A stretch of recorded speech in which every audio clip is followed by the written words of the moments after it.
Good day, here are the headlines from the Philippine News Agency.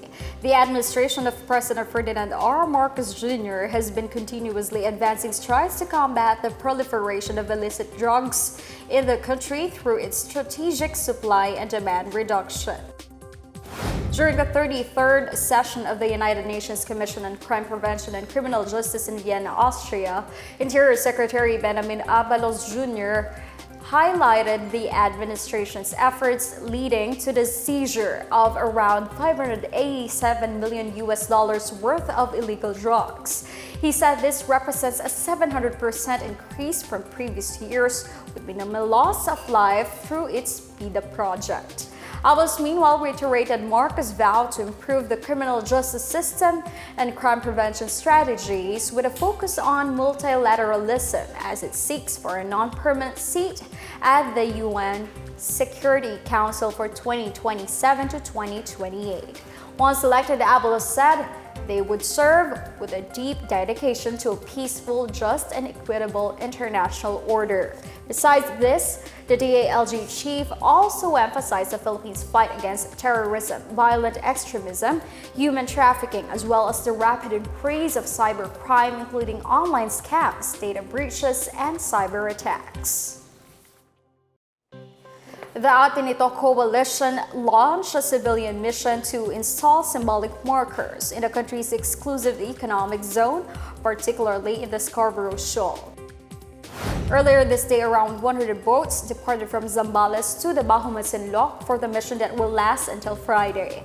Atinito co-convener and Akbayan President Rafaela David said the primary objective of the mission include conducting a peace and solidarity regatta within our EEZ, where they will display symbolic buoys with the rallying cry WPS Atinito. She said this is to reinforce our country's territorial integrity. Likewise, Atinito also intends to deliver fuel and other essential items to Filipino fishermen. Around 200 volunteers, including the crew, are on board the 5 commercial vessels with an additional 100 fishermen on the smaller boats. The Philippine Coast Guard, meanwhile, said it will ensure the safety of the participants amid the presence of Chinese vessels in Scarborough Shoal. President Ferdinand R. Marcos Jr. hailed a partnership between U.S. equity firm Cerebrus and South Korea's Hyundai Heavy Industries as the two companies team up to establish a shipbuilding business in Subic Bay. The president expressed optimism about the project's potential impact on the country's economy, citing further progress in its position in the global market.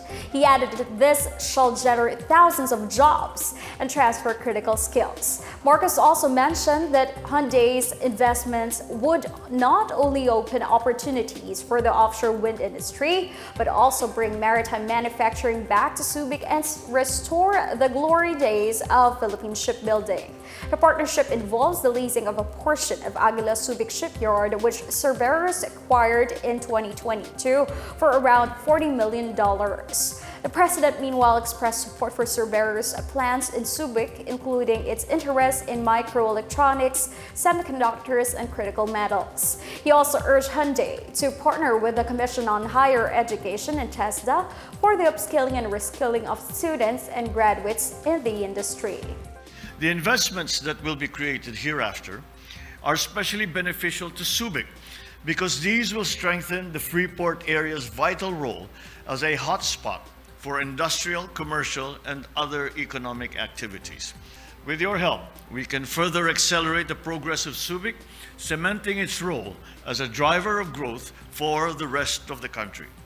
With this initiative of Cerebrus and Hyundai, we will have a fresh start and a strong foundation in realizing our vision to be amongst the largest and most consequential shipbuilders in the world. It is about the ambitious dreams of grounded individuals like yourselves, always eager to take on the challenge and come up with the next big idea that will change the industry and the entire nation.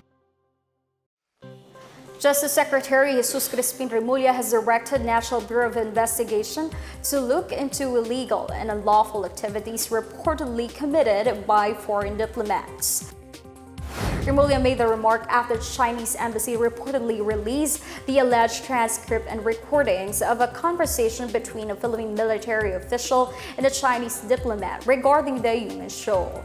The Justice Secretary said diplomatic immunity is not absolute and is always regulated within the bounds of the enforcing state's law. He said it should never be used to exploit the country's peace and harmony. Remulla then vowed to take action against any erring diplomat. Earlier, Defense Secretary Gilbert Chodoro Jr. and National Security Advisor Eduardo Año urged the Department of Foreign Affairs to expel the Chinese diplomats who engaged in wiretapping and violated international diplomatic protocol. The Department of Tourism has offered to help personnel and officials affected by the impending closure of Sofitel Philippine Plaza on July 1. In a meeting with Sofitel executives, Tourism Secretary Cristina Frasco assured assistance as it holds job fairs for its affected employees. Frasco said Sofitel's closure is a significant loss for the tourism industry. She said the hotel and the accommodation sector is a critical component of tourism, especially amid efforts to elevate the industry to match the country's ASEAN counterparts. However, she said they agree with the hotel's management that the safety of workers and tourists is paramount. For their part, Philippine Plaza Holdings president and owner of Sofitel Philippine Plaza, Esteban Peña C., said they are preparing separation packages and job training seminars for affected employees.